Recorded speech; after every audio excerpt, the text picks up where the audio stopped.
So our aim this evening is to give you an overview and a taste of Faith-filled Community. We're going to see how it fits within the whole of Stepwise and look at the kind of things that participants will be doing as they follow this stream. We're going to spend a bit of time in breakout rooms thinking about a couple of important questions that arise whenever we think about the communities that we're part of and how we might work and live within them. As usual, there'll be time for questions towards the end, but if you want to use the chat as we go along to ask questions or make comments, then please do so. If you were here 4 weeks ago for our first webinar when we looked at Faith-filled Life, you'll have remembered that we spent some time looking at how the whole of Stepwise works and the ways in which participants engage with the material and with others in their group. So I don't want to repeat all of that again this evening, but if you want to find out a bit more about how Stepwise works, then please visit the Stepwise pages of the URC website or send us an email. And as that first webinar is available to watch on YouTube, then you could go there as well and see what we said then. I want to begin, however, by just giving a quick reminder about Stepwise, and then to do that, I will share my screen with you all.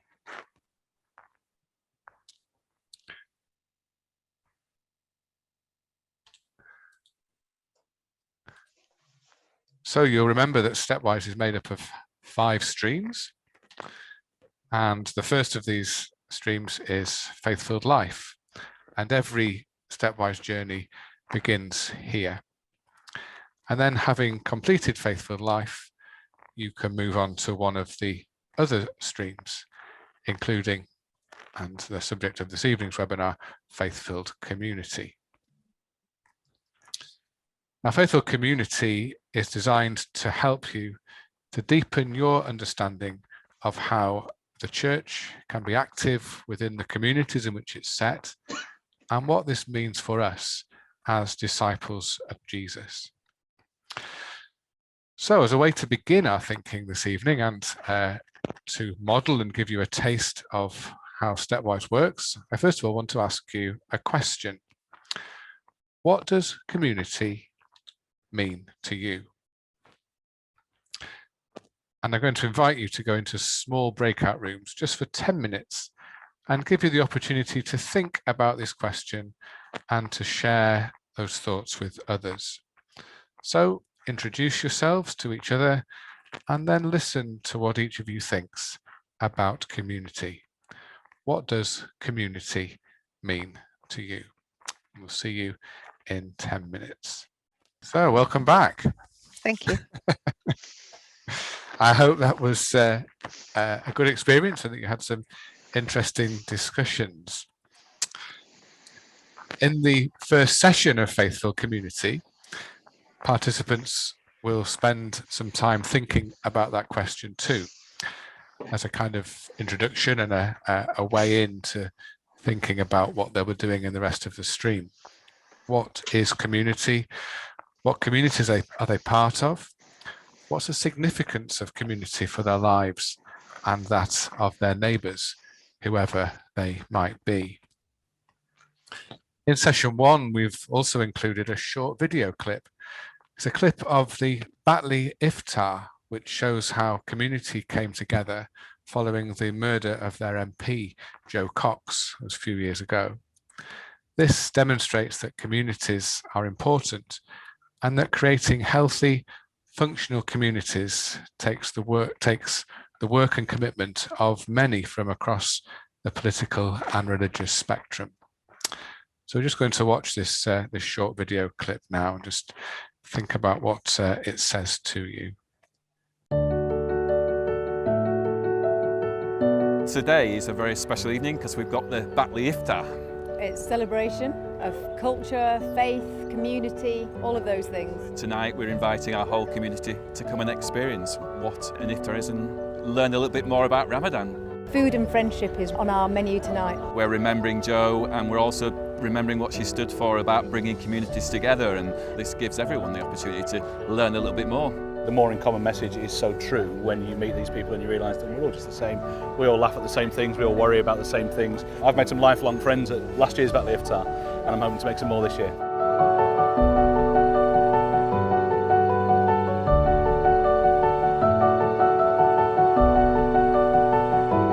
We will continue to work as hard as we can to galvanise as much positive energy and action.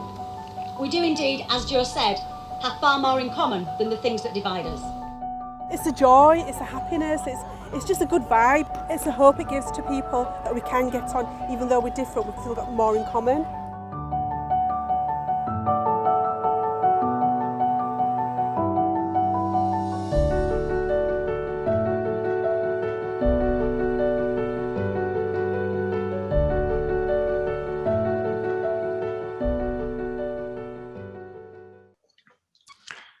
And I hope you will all agree that community does matter, and that there are always more things that we have in common than that divide us.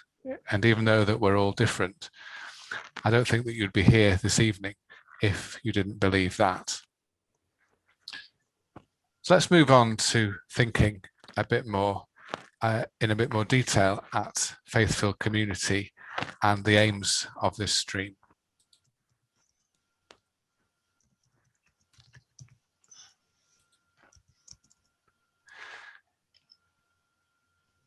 So the main aims really are to get to know your communities better using a variety of tools and techniques for effective community engagement, and to explore how God calls Christians to work within our communities and sends us out to join in with God's work in the world, and to investigate some of the things that help communities to flourish, to see how you, as disciples of Jesus, can contribute to that flourishing.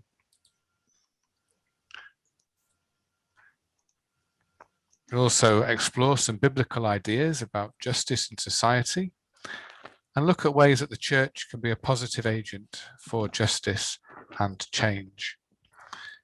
Examining new ways of being church in your communities with examples from fresh expressions and pioneering Christian communities.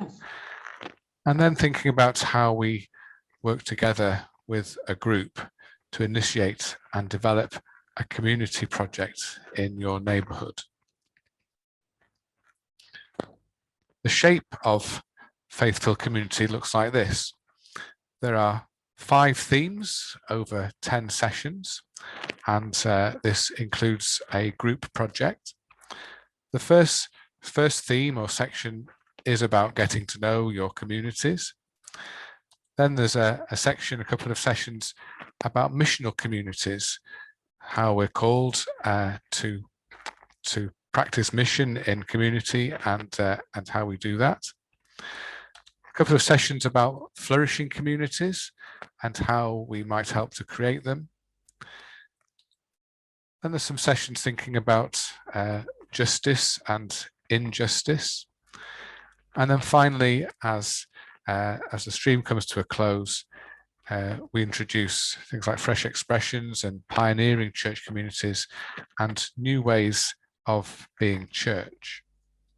I want to think about these 5 themes in a bit more detail, give you a bit more information about them. So in section 1, getting to know your communities, the stream begins by asking you to think about why community is important.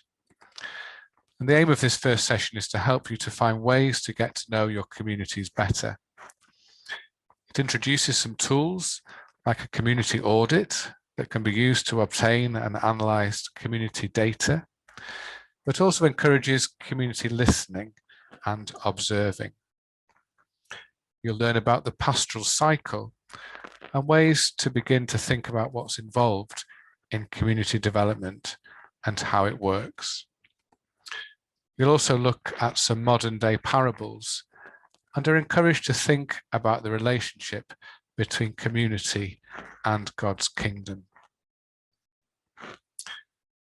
The second theme builds on the first and explores God's call and the ways that disciples of Jesus can engage with communities outside of the church. There's an exercise in thinking about your own personal call, looking backwards and forwards, and seeing how God has been at work and active throughout your lives and where this might be leading you. You'll explore how your life and faith stories intersect with the stories of others, thinking about how you listen to others and engage with them.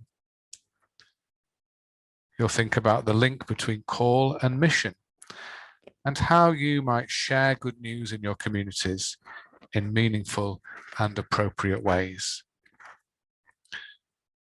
And the stream as a whole tries to hold in tension aspects of church-related community development work and mission enabling, recognizing that mission can mean different things to different people. The third section looks at what makes a community happy and healthy.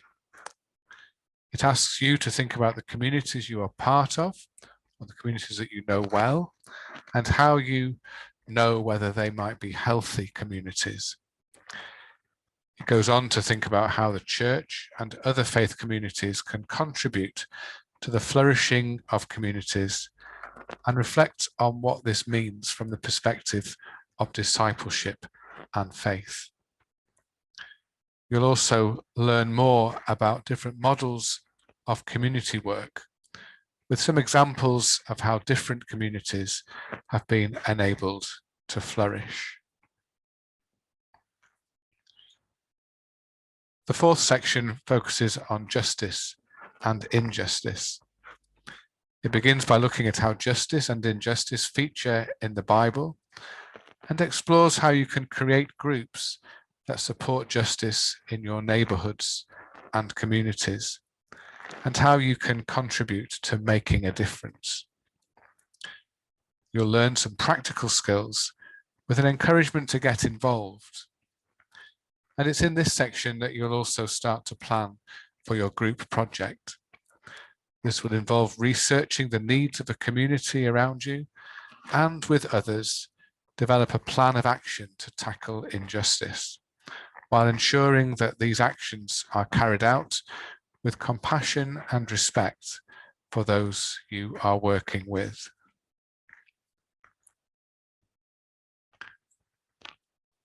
And then the final section, the final couple of sessions, shifts the focus back towards the church and begins by asking what and who the church is for. What is the purpose of church?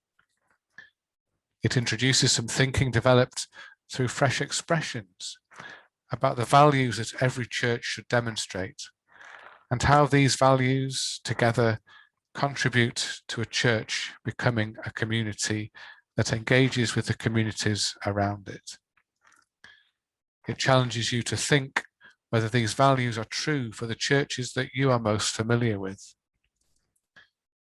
The section goes on to explore some of the principles of pioneer ministry, starting with the loving first cycle and seeing how new church communities can emerge in a variety of setting and contexts, often outside of the traditional models of church that we are familiar with.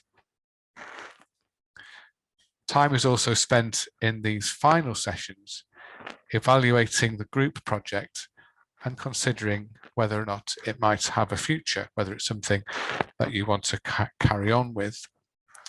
You also review the whole of the faithful community experience and ask what's next for you as an individual and as a community of participants.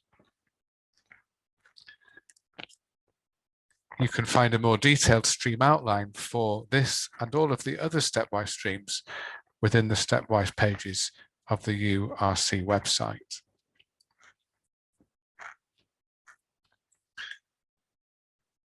We all hope that through our work as disciples and churches, serving communities, we can make a positive difference in people's lives.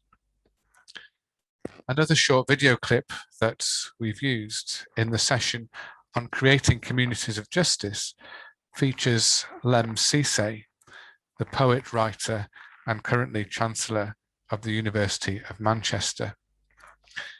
In this poem, he talks about making a difference, albeit from the perspective of the university and its work. I'm going to watch it now and just see what you think.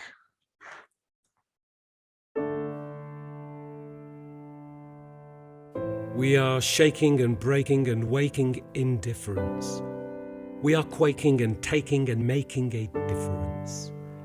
We are working, observing, recording, researching. We're in, we're conferring, subverting, referring. We're counting the minutes, the moments, the loss, redressing the balance, addressing the cost.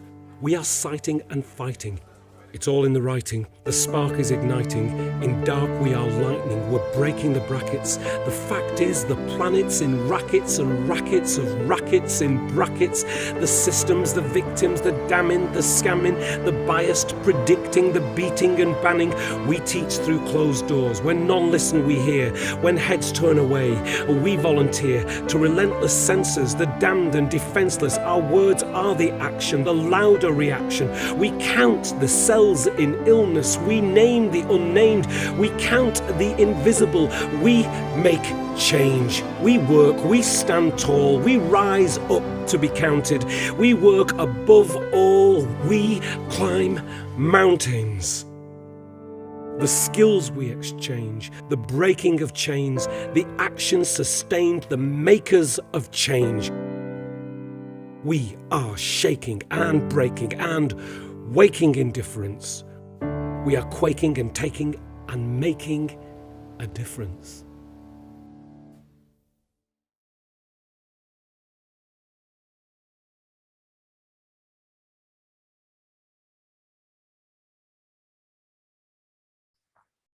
The Stepwise material prompts participants to listen to the words of Cisse's poem and then asks who the we might be in that video.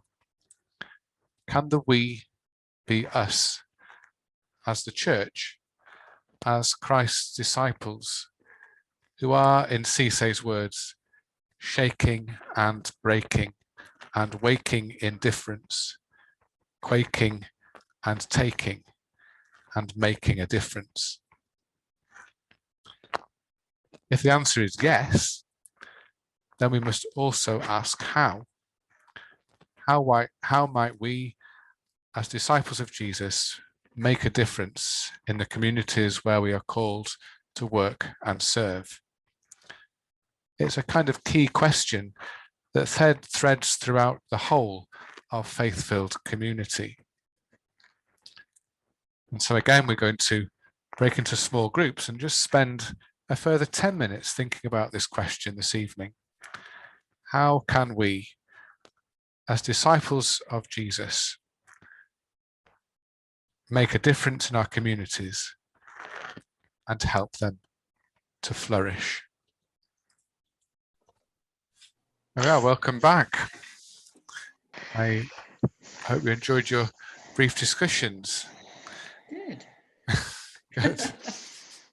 So we're sort of drawing towards the end of this evening's session, but we've got a time of open questions. If you've got anything you want to ask of us about this or anything else to do with Stepwise, then we'll try and answer your questions now. Petra, have you got a question? Yes, we were just talking about it in the group, but I was guessing it might be easier to do a group project if you had others in the same region as you, certainly, or the same locality. Is that the case? Probably, I would say yes. Yes. Like all of Stepwise, they were written before the pandemic. So, I mean, it would be easier to do a group project with a group in a locality. That's not to say that it couldn't be done more broadly, but it would just, you'd have to think a little bit differently about how you did it, perhaps. Okay. So yeah, thank you, David. saying to somebody the other day that the community works often about getting your hands dirty, but if we're all stuck in our rooms, it's difficult to do that, isn't it, at the moment? So, but but there is lots of activity going on, even in this time, isn't there? Maybe not as obvious, but there are things happening still. So just knowing what it is and how to get involved, perhaps. Any other questions? You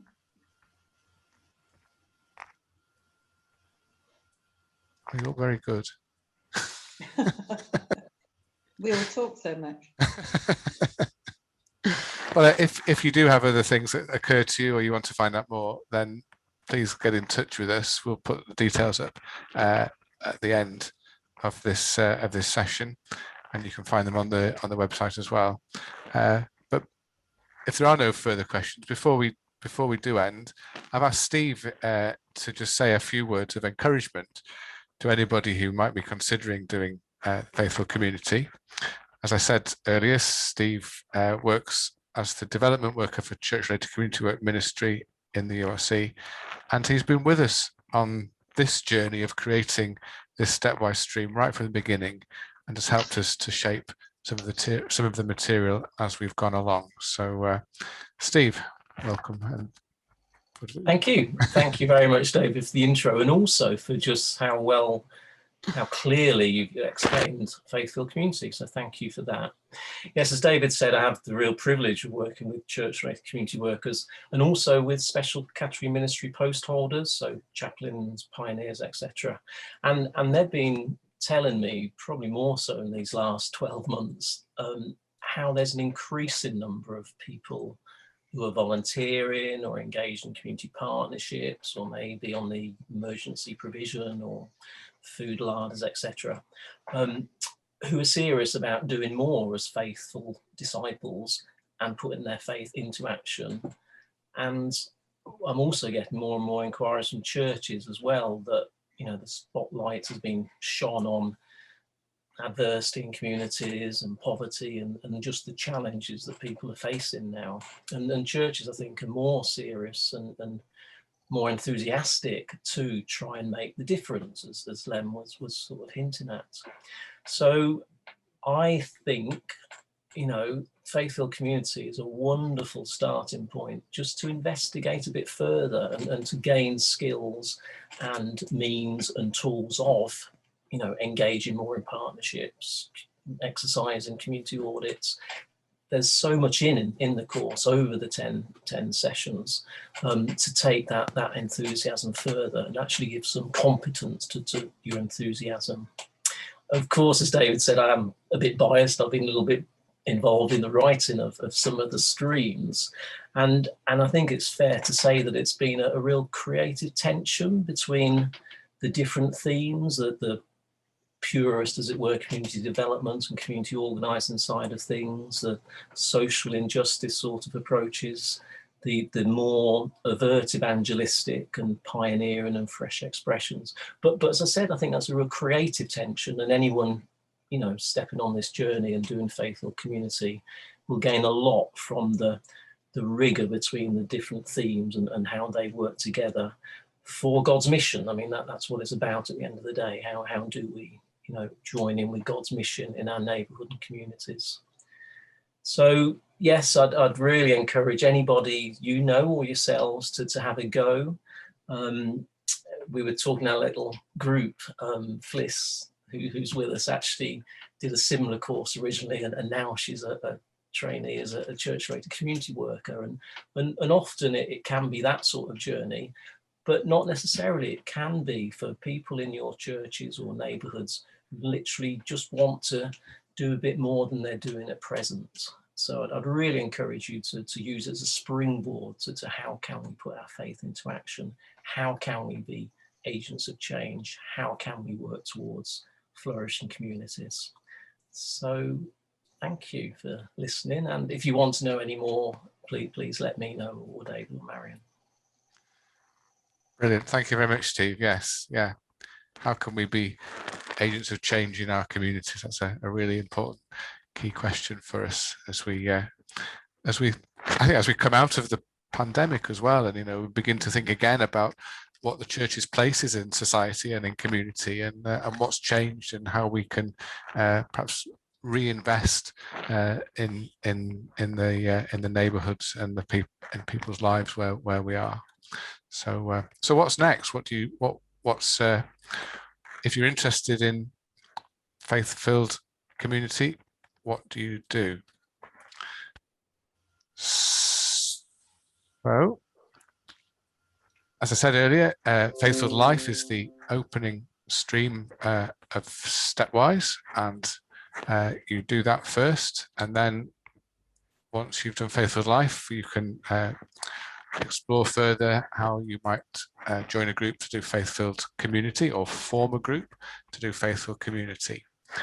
Marion is the person to contact, who's been with us this evening, and her email and details are on the screen there in front of you.